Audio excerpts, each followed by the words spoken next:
Morning. Thank you to Scrum Trek and, oh that's very loud, Luxoft and Raiffeisen and for making this happen. About 300 people is a fabulous way to get started. It's only 18 months ago. I'd never been to Moscow before. I'd been in Russia a long time ago.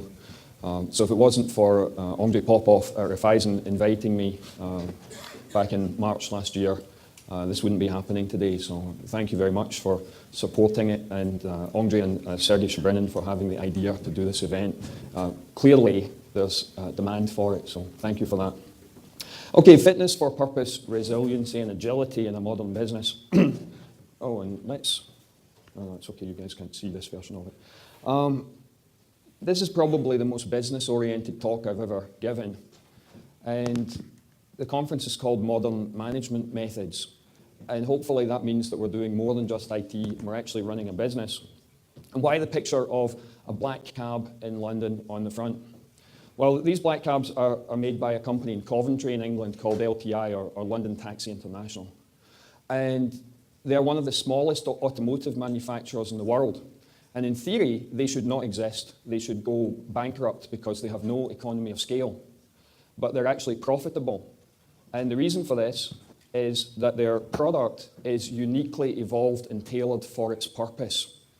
And then you look at the taxi driver who's leaning out of the window. He is the best qualified taxi driver on the planet. In order to drive a London taxi, they have to learn the entire street map of London and sit an exam. Every taxi driver in London knows in his head exactly where to take you when you give him an address. And in addition to that, he knows the best ways to get there, and he knows how to cope with bad traffic problems. There are no GPS devices in London taxis. The GPS device is inside here. So together, the London Black Cab and the London Taxi Driver offer the best taxi service in the world. It is uniquely evolved for its purpose. These black cabs can turn with the smallest turning radius of practically any vehicle on the road. The way the doors are designed is to make it easier to get in and out. The way the seats are designed, the height inside is to make it easier for people to get in and out so they can move in and out of it faster. It's taken 50 or 60 years to evolve this vehicle to the level that it's at. It is uniquely fit for purpose, and it enables a very small business to operate profitably in an industry where very large businesses with huge economy of scale are not capable of operating profitably. There's a huge lesson in that for all of us. All right, let's see if we can make this work. Okay, so there's 300 of you here, approximately. Why did you come here today? All right. Are you frustrated by some things in your professional life? Perhaps the outcomes are never quite the way you planned, or you always seem to be reacting rather than anticipating. You often get blindsided by the arrival of new information. You're unable to react fast enough as a business. Do these problems sound familiar?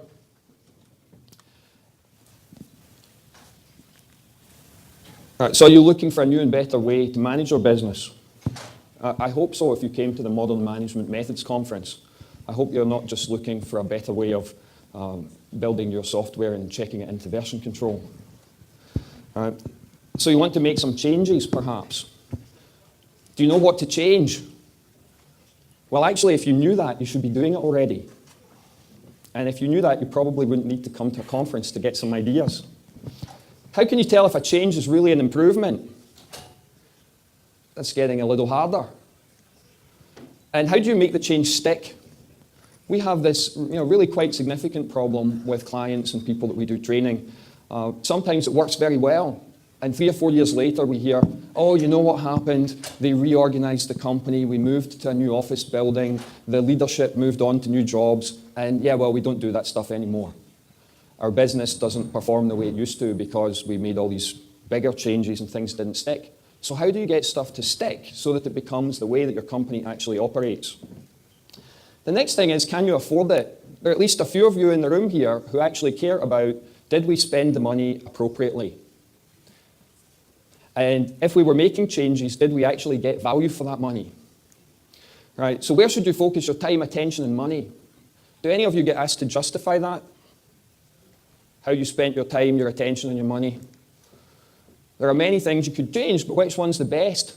Do you ever sit in a meeting with your boss and they said, I want you to pick the best thing, do the best thing, most important thing first? And how do you guarantee that you've actually produced the best return for the effort and the money and the time that you've put in? Then there's the are you really so clever and so brave problem. Right? Maybe it's easier just not to do anything. After all, there's so much uncertainty in all these questions, it'd be kind of just easier to sit back and avoid the problem altogether. After all, you don't want to be wrong. That would be embarrassing. You don't want to look stupid. That could be career limiting. So it's easier not to do anything, perhaps. Well, the problem is that the rest of the market is moving around you. And if you sit back and do nothing, it's quite likely that your business will wither away and fade into insignificance. How many of you here have a phone with the brand on the outside, Nokia? Anyone willing to admit that they have a Nokia device in their pocket? A few of you. Brave people. You know that 6 years ago, they were the leading manufacturer of mobile phones in the world. They completely dominated the market and everyone thought they were invincible. And now they've withered away into insignificance.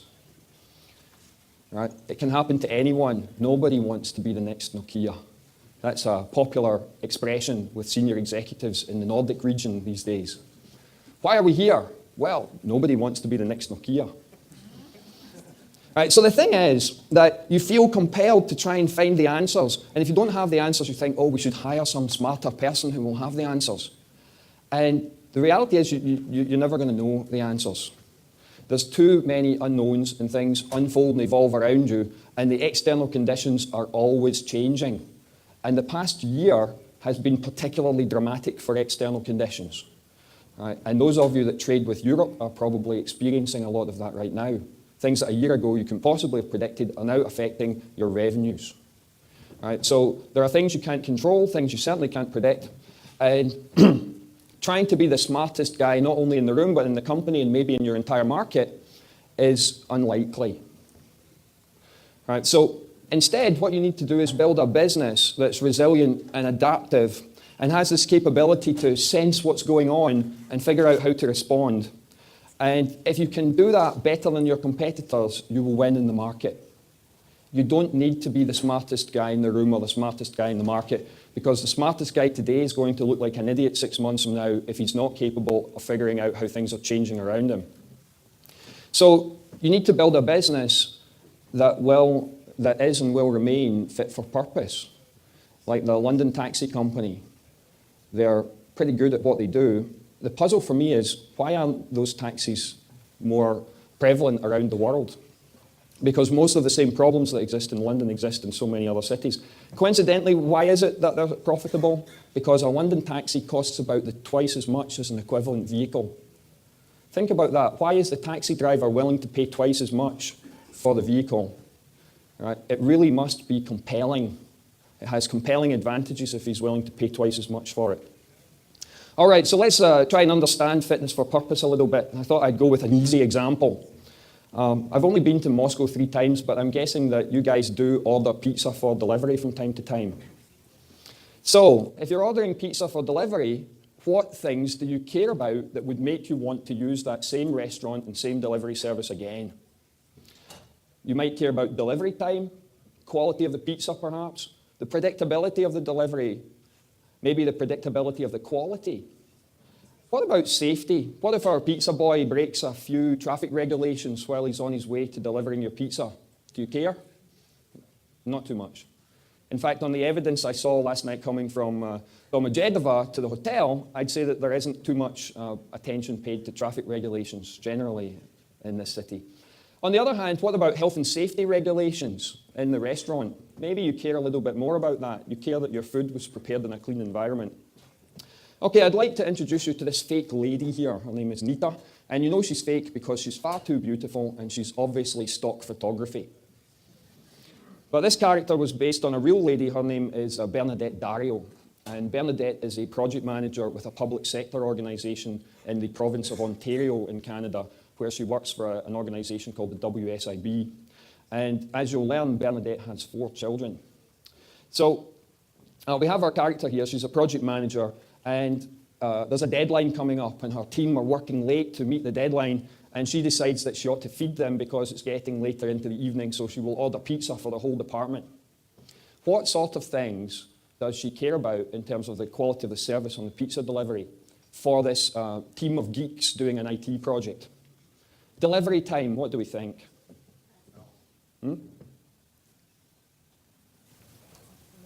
Oops, dumb. Approximately an hour is probably fine. Everybody's heads down on the keyboard. They won't notice an hour going by. What about the non-functional quality? So that's whether your pizza is tasty and hot when it's delivered. Do geeks care about tasty and hot pizza? Actually, I'd say yes, they probably do. Maybe here in Russia, not so much, but I've used this section of the class, this section of the presentation a few times in different countries, and people always say they do care about tasty and hot. Right, so we think the answer is yes to that one. What about the functional quality? Right, this is the order accuracy. So if you've ordered 10 pizzas and a few of them were vegetarian perhaps, and some had different kinds of meat and different flavors, what if one of the 10 turns up and it's not quite what you expected? Does your department of geeks care too much about that problem? Not really. Right, someone will eat it is basically the thing, right? It doesn't matter if there are small mistakes made. You guys are obviously geeks, right? Lots of small mistakes get made. On the other hand, if you had, say, perhaps some Indian people on your staff and they're all vegetarian and the delivery service didn't deliver any vegetarian pizza, that would be bad. So there is a threshold where you start to care about it. What about the predictability? They said, oh, your pizza will be there in about an hour. Plus or minus what is acceptable? Maybe a half an hour. If it got to 90 minutes, Nita would be taking a lot of heat from those hungry geeks who are now adding extra bugs to the code because they're hungry and they can't think straight. And what about the safety issues? Well, it's pretty much unchanged from what we thought before. So long as health and safety in the food is taken care of, we're probably okay. We don't actually care if the delivery boy breaks the traffic laws. In fact, we might tip him extra if he does that. The thing is that Nita is also a working mother, and she has 4 children, ages 4, 6, 9, and 11, and they're all boys. How many mothers in the room here? A few of you. I know I have so many friends in this audience already. I know there are a few mothers. 4 boys aged 4, 6, 9, and 11, and we're going to order pizza for them. What do we think? So delivery time, what's acceptable? How fast do these kids need their pizza delivered? 10 minutes? The Bernadette's answer was 20 minutes, and apparently this is because they're all boys. Girls are apparently more patient. Non-functional quality. So do our 4 young boys care whether the pizza is tasty and hot when it arrives? Are they gourmet pizza eaters? No, we don't think so. It's pizza. They're pretty happy. What about the functional quality, the order accuracy? So our 4-year-old only eats cheese pizza. Cheese and tomato. He doesn't want any stuff on it. But what happens if it was a pepperoni that turned up? And even if you remove the pepperoni sausage, see, Andre's shaking his head. He is a father with kids in this age range. Right? It must be cheese pizza. Nothing else is acceptable. Right? What about the predictability of the delivery? Some of you said 10 minutes on the delivery time. How predictable do we need that to be? I'd say very. Your modern child has an iPad with a timer on it. Daddy, when will the pizza be here? Oh, they said 20 minutes. Okay, 20, okay. Right, I'll come back when it's ready. Maybe plus or minus 5 minutes, because nobody really wants a child sort of tugging at your trousers, complaining. And what about safety? Well, mommy worries about that stuff. Right, so there's a lesson here. And that lesson is that to be fit for purpose, there is both a product component and a service delivery component. The product component is the pizza, the flavors of pizza that we offer, and whether it's hot and tasty on delivery. It's the quality and the non-functional quality and the selection that we have available. The delivery component is how good we are at delivering it. And if we weren't good at that, then you as a customer might go to a different pizza delivery service the next time. That's really what this says.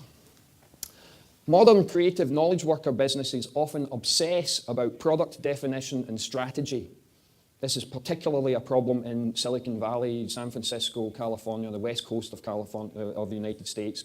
But pretty much all over, we tend to reward good ideas whether or not we're capable of delivering those good ideas. Operational excellence and service delivery as management skills tend to be treated as somewhat inferior, and people who are good at operational stuff tend not to get promoted to high levels, but people who are good at coming up with product ideas, doesn't actually matter if we can't implement them, those people often get promoted to the top. So we're talking about doing the right thing, having the right idea, the right type of pizza, at the right price, at the right level of tastiness, and doing things right. Right? We need to do both of these to have a business that's fit for purpose. Right? It's the taxi and the taxi driver that makes the taxi service the best.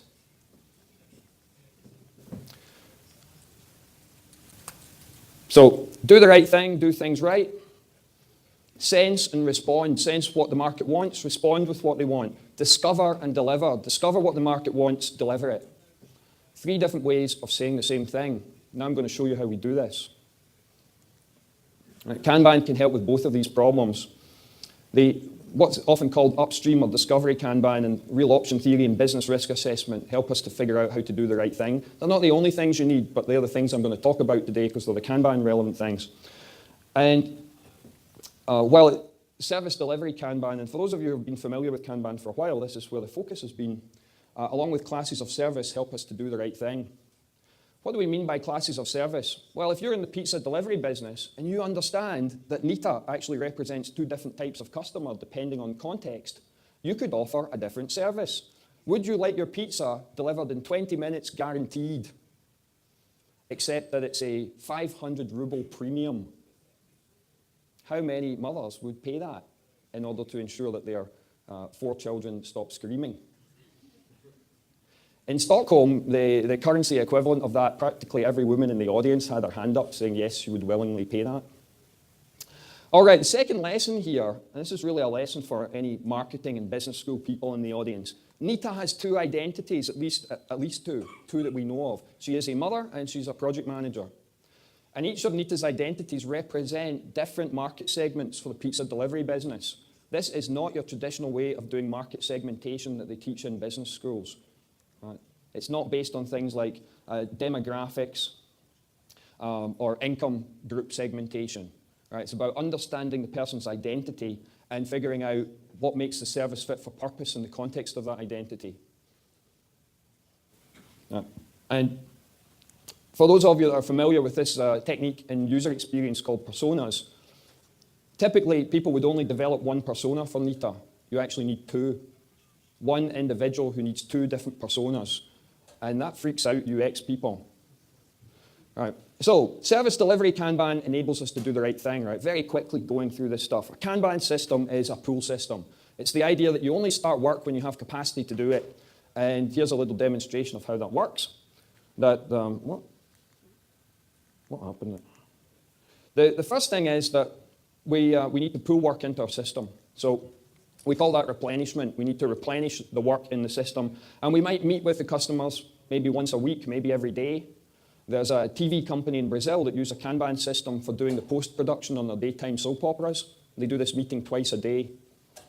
And we decide what we're going to work on next based on the available capacity. In this example, we have capacity for 3 new tickets. So we're going to pick 3 things from this set of ideas we have available, and we're going to start those.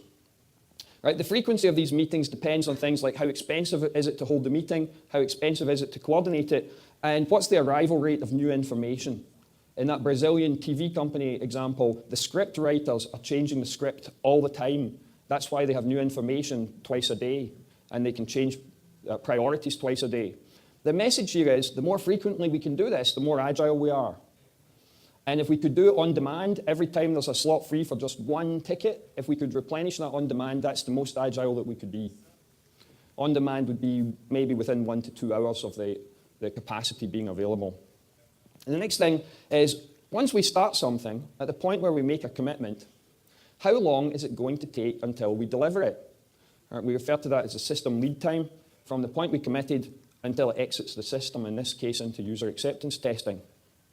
And if you were the project manager for the work that needs to be user acceptance tested, you would care about how long is it going to take. That's a question that you deserve an answer to. Right, so we understand that as a system lead time. And then the last thing is, how often do we deliver? What's the cost of making deliveries?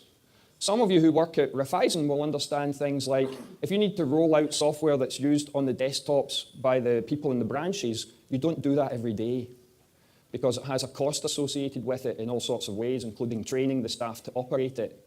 So significant changes in the field can't happen continuously, generally speaking. Maybe technologically you could make it happen continuously, but if it's too scary for the users, then it's not going to work so easily. So you need to understand these problems and figure out how quickly can we do deliveries. Now, more frequently is more agile. And on-demand or continuous delivery, as it's known, that would be the most agile you could be. But it doesn't always work that way. Not every business is suitable for that to happen. But minimizing it makes your business more agile. It makes it more responsive. So the service delivery gets better if we can focus on how often can we discuss with customers what we should work on next. How quickly can we turn that agreement into something we deliver and then actually put it in the hands of the customer to use. So lesson 3 here is that service delivery agility can be defined with these 3 parameters: the frequency of the commitment, the lead time from commitment, and the delivery. And the faster we can do these things, the more frequently, the more agile we are. And it so happens that these 3 things are dynamics of a Kanban system. Kanban systems explicitly decouple this commitment activity from the lead time from the delivery activity. It allows us to be more flexible and therefore more agile. So service agility is a commitment frequency, the lead time, the delivery frequency. Okay, what if our current service delivery isn't good enough? How would we make that better? All right. Just having a Kanban system might be fine. It will tell us that we're not good enough.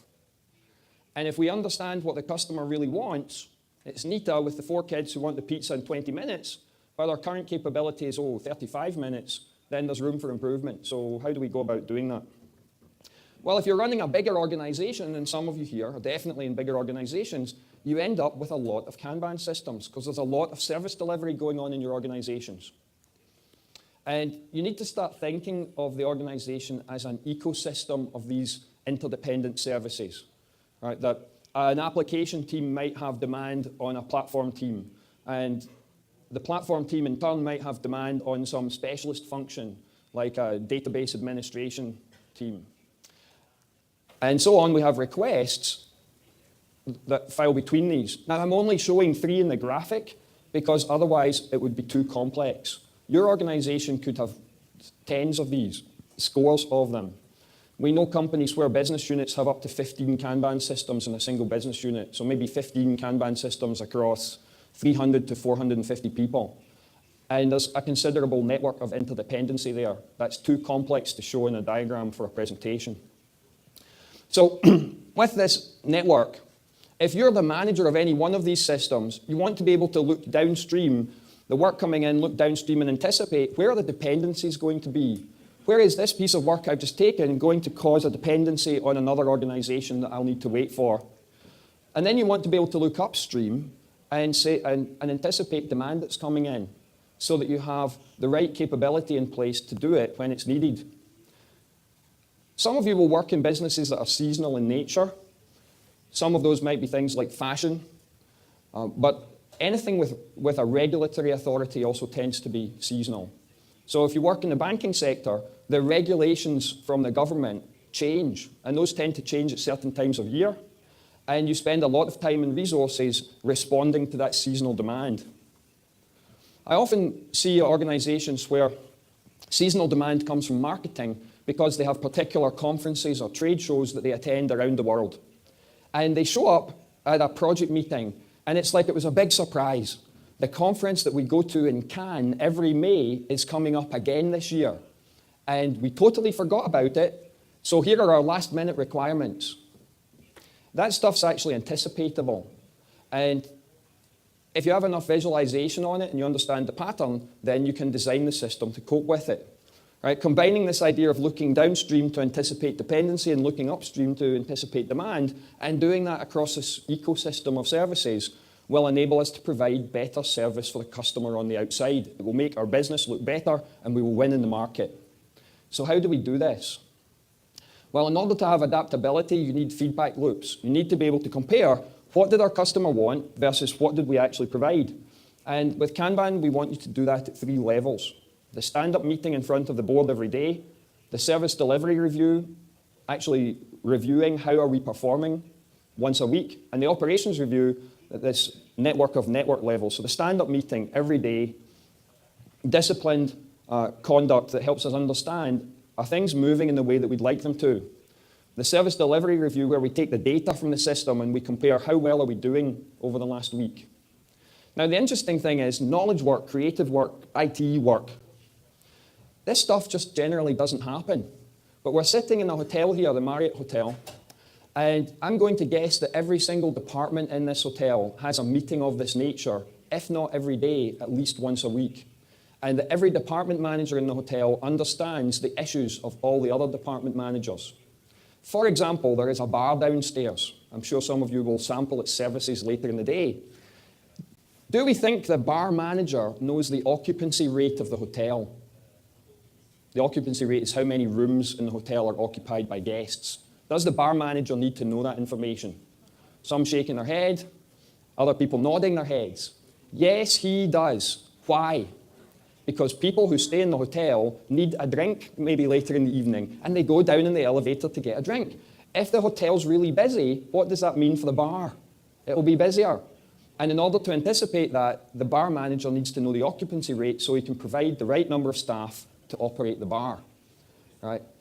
A hotel like this, or for the matter, the Starbucks around the corner, is probably better managed than most IT departments. Because these guys know what business they're in, and they use data, and they analyze it, and they use it to anticipate what's going to happen. How many of you work in IT here? Come on, hands up. All right, keep your hand up if you use data to anticipate the future. About 5 of you, maybe a few. Okay, between Kanban systems, we can buffer the dependencies, right? This is an example of a little buffer, a little parking space on a Kanban board. And we're counting the number of days that things are blocked because we're waiting on a dependent piece of work. And perhaps we have an SLA with that dependent service, and then we might track whether they break the SLA. And we use that information at the operations review, which is a system of systems level feedback loop. It's where the managers of one system, along with all the others, get to understand the interdependencies and how things interact. It provides us with opportunities to make adjustments at an organizational level.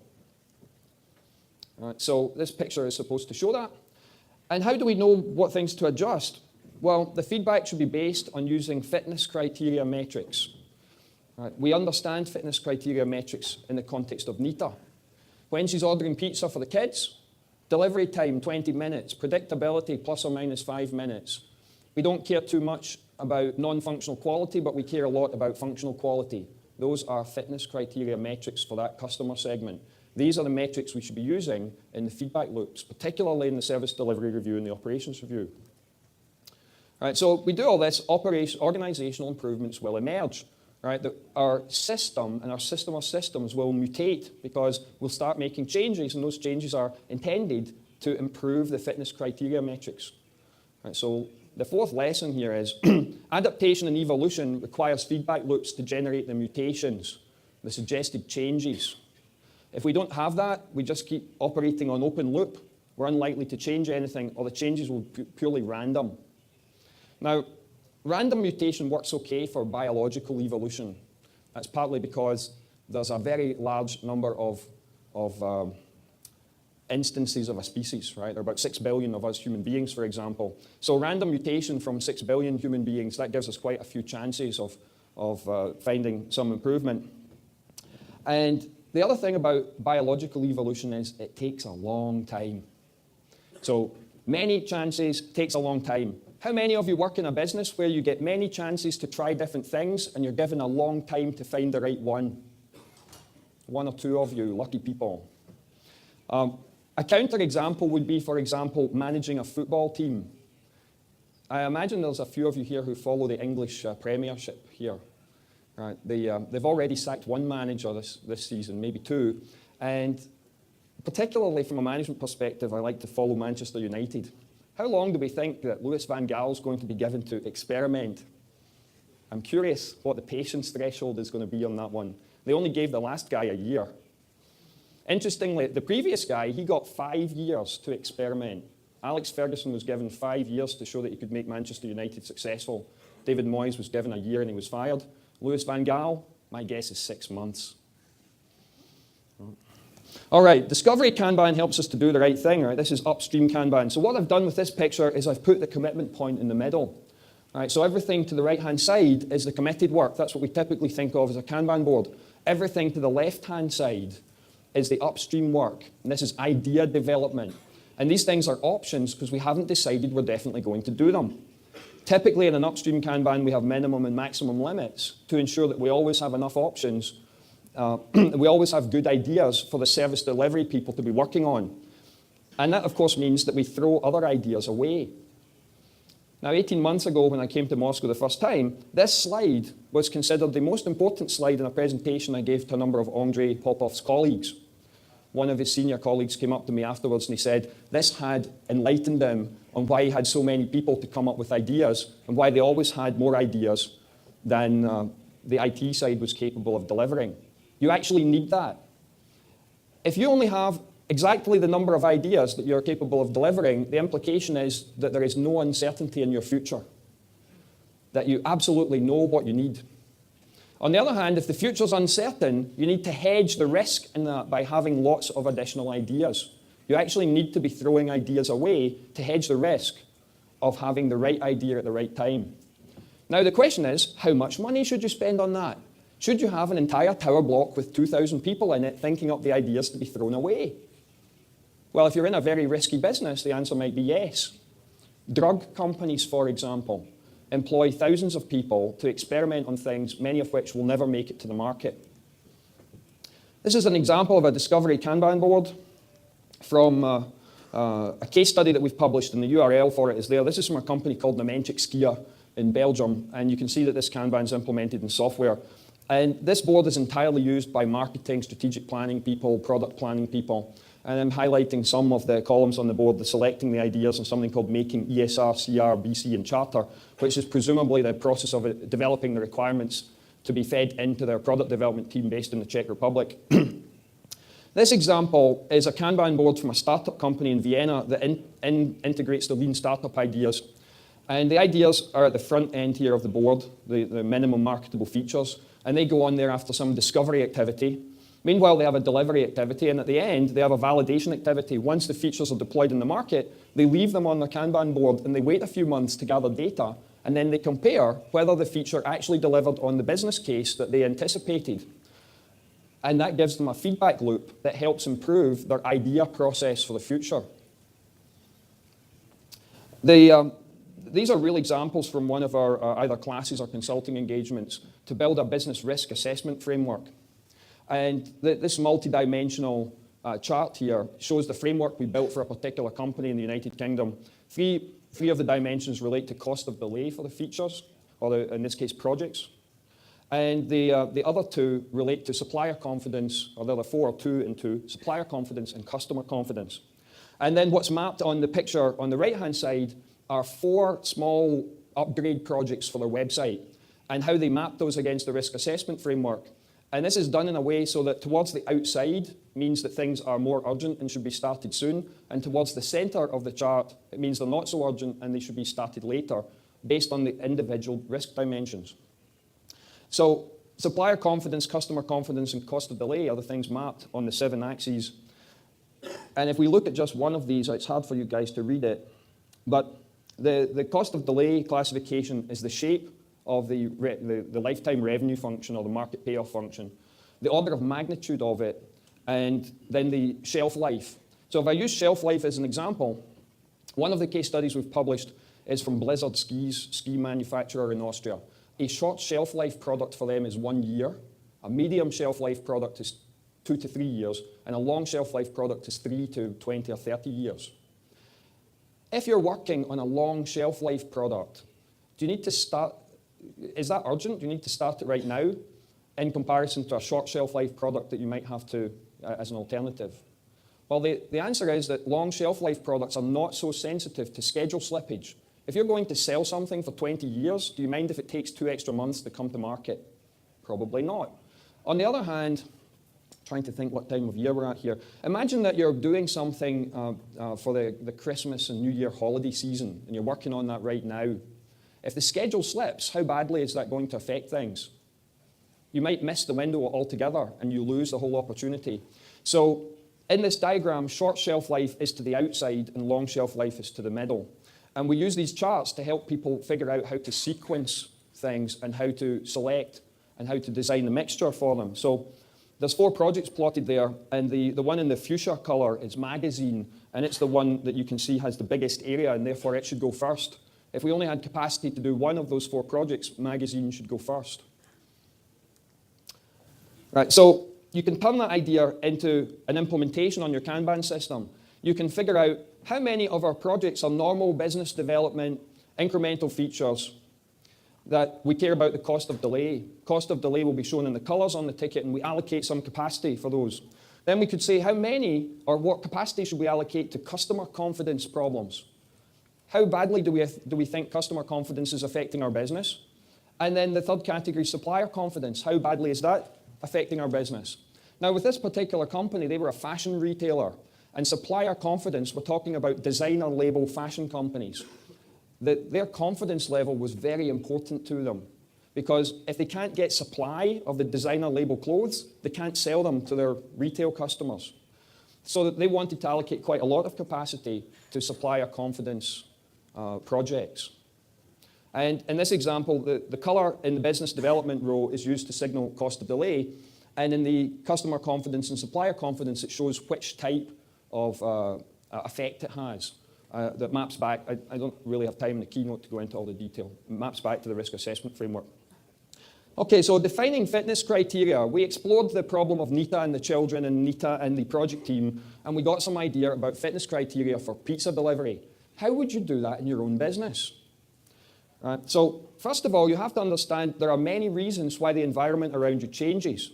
This is just one reason. The diagram here is Geoffrey Moore's technology adoption life cycle diagram. And what it shows is a famous thing called Moore's chasm that he discovered, that after early adopters have bought your product, nobody buys it for a while. Because mainstream market people are very conservative and they're like, I don't really know. Maybe I'll wait and see whether this is a good idea. And businesses often go bust in this chasm. So technology adoption goes through these 5 phases: enthusiasts, then early adopters, then early majority buyers, late majority, and eventually laggards. So as time goes by, different psychology of people are buying your product or service, and that changes the fitness criteria. What do enthusiasts care about? They want it to be cool. It has to be cool. They have to look cool. They have to be hipsters when they're using your product. And as soon as it's not hip anymore, they'll move on to something else because they need to look hip. If mainstream people are buying your product, the enthusiasts have already gone because you're not cool anymore. Now, enthusiasts, do they care about quality? No, they do not. In fact, enthusiasts want your product to be full of bugs.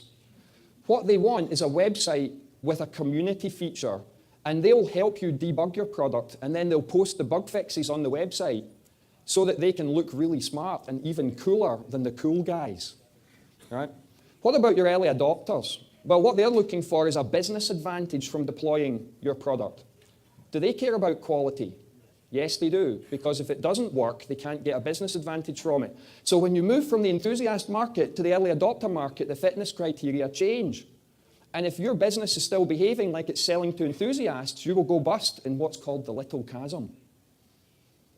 What about mainstream buyers? Well, they're a lot more conservative. A mainstream buyer needs a permission giver.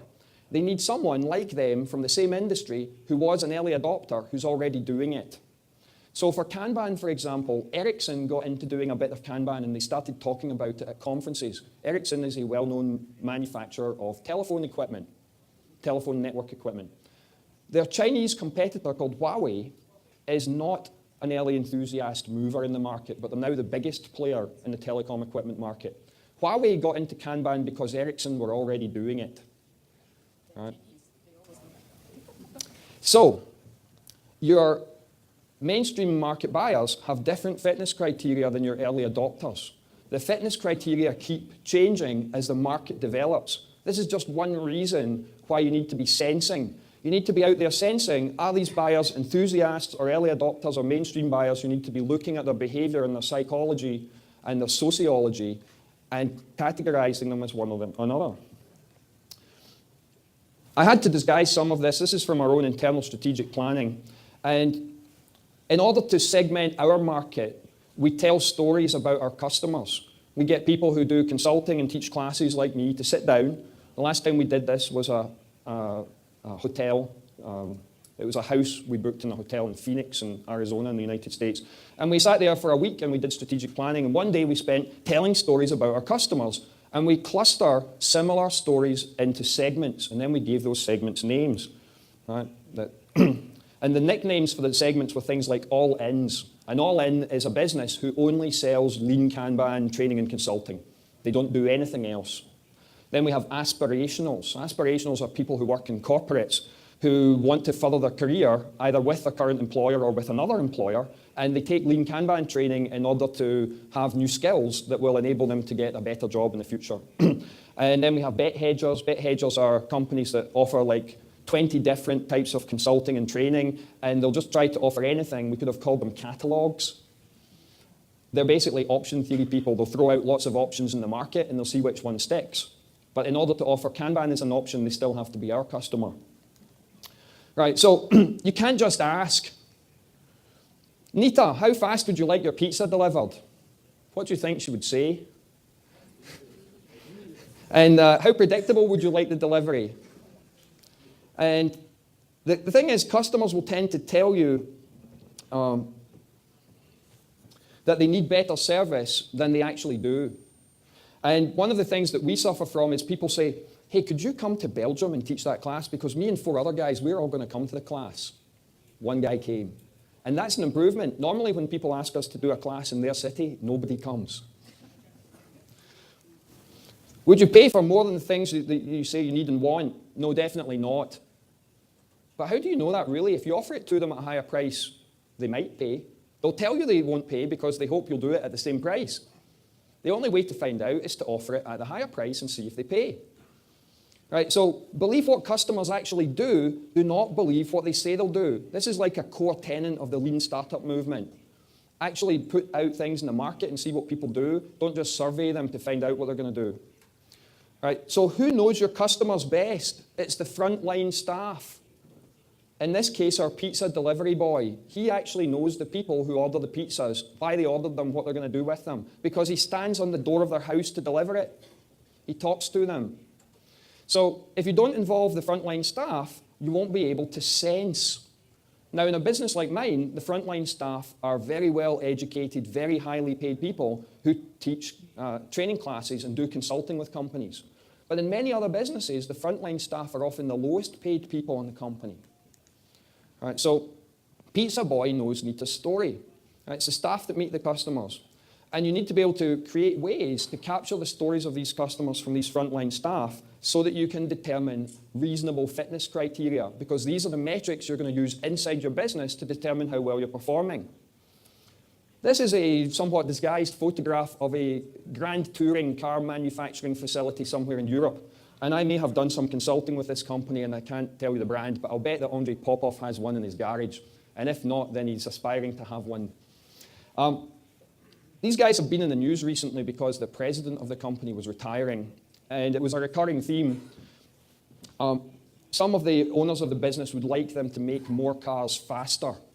And this particular brand of manufacturer, their view is that our cars are so special, you should have to wait a long time to get one. If you want one of our cars, you have to really, really want it, and then we'll sell it to you. And in 2009, really, really wanting it meant waiting 27 months to take delivery. And what was happening was customers were, oh my God, canceling their order and buying an inferior competitor product instead. So there was a board meeting. And they came to the conclusion that 27 months was taking too long, and they actually had a bit of a reshuffle, and you can go read the history on this if you like. The president of the overall holding company, he was demoted to just be the president of the GT car company. And the new rule was that they would make people wait 21 months to take delivery. The only truly pull automobile manufacturer in the world. If you walk into a dealership to place an order, then 20 months later, they will manufacture your order and deliver it to you within a month. So they pace the frequency of the assembly line, the takt time of the movement of the vehicles on the assembly line, at the rate of the orders they took 20 months earlier in the market. When I had a tour of part of the manufacturing facility, that day they were making cars at a rate of 1 every 45 minutes, 24 cars in 2 8-hour shifts, 2 days of the week for that particular model. Implication, they had taken orders for 48 vehicles 20 months earlier on the same week. Now, turns out 21 months represented fit for purpose. 27 months did not represent fit for purpose. The order cancellation rate fell to almost 0 when they got down to 21 months. Well, now the issue for them is they want to make more money, so they want to make the cars faster. And some senior executives were like, oh, we're not going to do that. Those people don't work there anymore. Right? So they learned this the hard way. How many of you can afford to run a business where you allow customer service to deteriorate to the point where people will cancel their orders and talk badly about your brand so that you can just learn what would represent good service? My theory is that the airlines are in this business, right? That they keep reducing the service until complaints get so bad, except that how good are airlines at recovering that situation? One very smart airline in Europe, I don't fly on, I have to say, Ryanair, what they do is they put out press releases about shocking levels of poor service that they actually don't intend to implement. One of them, about a year ago, or maybe it's 2 years ago now, they announced that you'd have to pay €1 in a coin slot in order to use the toilet on the plane. And of course, people were shocked by this. What it does is it allows them to lower customer service in other ways, and people say, well, at least we don't have to pay to go to the toilet. Right, so determining the fitness criteria thresholds by doing it this way is clearly very dangerous. It's not safe to fail. Your business might fail while you try it. Now, this car manufacturer got away with it because their brand is so strong. Not everyone has that advantage. Can you afford to damage your brand, your reputation, and your profitability in order to find out the right fitness criteria? That's not advice I'm going to give you. You could do it, but you'll not get that advice from us. We're not in the dangerous advice business. Right? We try to give safe-to-fail advice. Right? So this just repeats what I've said there, so I'll skip through that. The way to do this is to probe with classes of service. So in 2007, I noticed that work coming through the IT department I managed, some of it had really hard delivery dates set in the external environment. Things like trade shows, regulatory requirements with particular dates, and I noticed this pattern. And I said, okay, how about for these things, with these hard external dates, we offer a fixed delivery date class of service. So we created that policy and we started offering it to our customers. So what I'd done there is I'd clustered a pattern of demand and turned it into a class of service to see if people would like it. So we set the class of service. Then we set some level that said something like, if you tell us 2 weeks in advance, we'll guarantee the change request on time, but only for a certain percentage. We allocate a capacity for that particular class of service, a bit like airlines do for business class or first class. Not every seat on the plane is a business class seat. Right, so observe the take-up of the class of service. If people don't use it, then obviously it wasn't needed. On the other hand, what if they abuse it? Our marketing director realized, aha, I could submit everything with a fixed delivery date and it will get priority, and I will win in comparison to my colleagues who try to use the same shared service resource, our maintenance department. That was abuse. So what we did is we tightened up the criteria to qualify for the class of service. We asked the customer to prove that it was an external date out of their control. So I'm almost out of time here, and I'm almost done, which is good. I mentioned a couple of telephone equipment manufacturers earlier. I won't explain which one this one came from.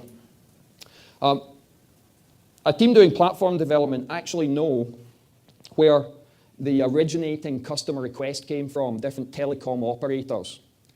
And each one of these is tagged, and they have a Kanban board that has different rows on it based on the telephone operator who sent in the original request. Even though it didn't come to them directly, it came to them through a whole network of different departments. So To explain this simply, imagine 3 American telco operators. I used to work in this sector. I worked for Sprint many years ago, and then I worked for Motorola, supplying to VoiceStream or T-Mobile USA as it became known. These are 3 players in the market where there used to be 6. Verizon's strategic position was we have the best network, we care about quality. Sprint's strategic position was we're the innovator in the market, we have the newest, coolest, hippest handsets with the best features. And T-Mobile or VoiceStream USA's position in the market was the cost leader. And they had the cheapest prices, but they also had the lowest quality network that cost them the least amount of money to implement. You get to see the differences here. Imagine that we now design classes of service for Verizon, Sprint, and VoiceStream. That one of them values quality, so we tighten up the criteria for the definitions of done. One of them requires short lead times, so we give them priority when it's pooling across the system. And one values low price. So we figure out how to do their work with cheap people, and we give it lower priority. So we only work on the low price stuff when there isn't any high price stuff to be doing. Now we manifest that as a Kanban board that might look like this with 3 rows on it with the different carrier names on there. And we, so you can show me the 0, but I'm not going to stop, okay? 3 rows on it, and we have different classes of service for the tickets in each row. Now, if we have the flexibility to move the staff around from one row to another on the board, we have the flexibility to adjust the service delivery to make it tailored to that specific customer, tailored in the way that the London taxi is tailored for providing taxi services in a cramped big city.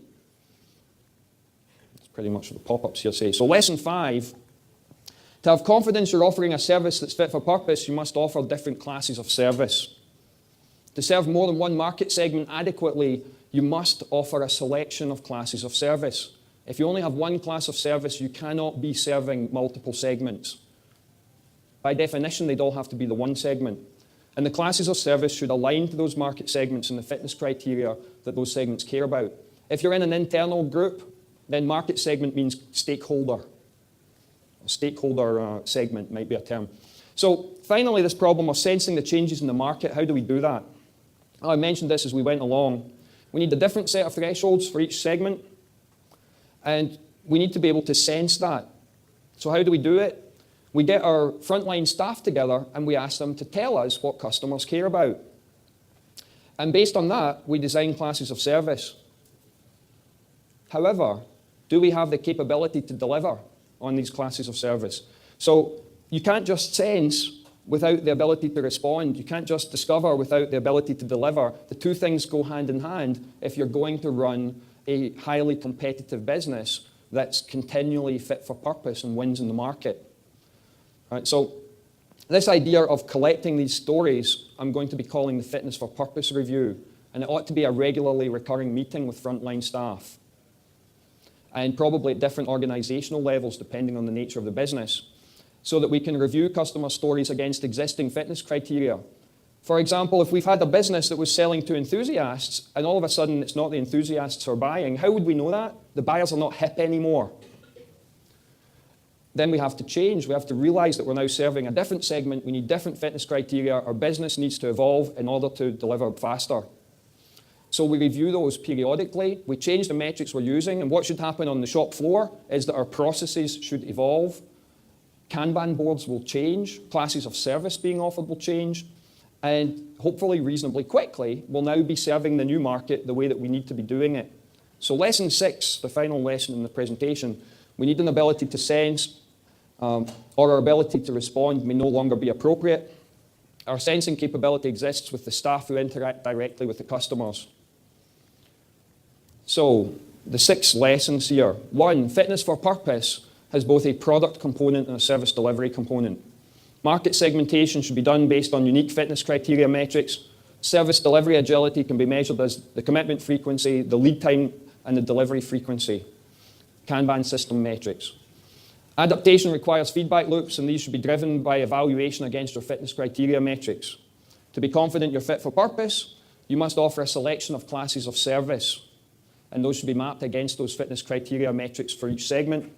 And without a capability to sense changes in the external environment, your ability to respond may no longer be appropriate, and the result is that your business will atrophy. You will not be as successful, customer Satisfaction will go down and profitability will decline. Thank you, and I apologize for overrunning a little. It's always hard when it's a first time with a new speech, but I felt you guys deserved a new speech. У нас есть время для пары вопросов. А у меня есть девайс для их задавания. Никто не хочет задать Дэвиду вопросы? No questions? Well, I'll be around all day. Тогда Thank you сейчас all very much. кофе-брейк. Вы можете поймать докладчика во время кофе-брейка и задать ему все вопросы там.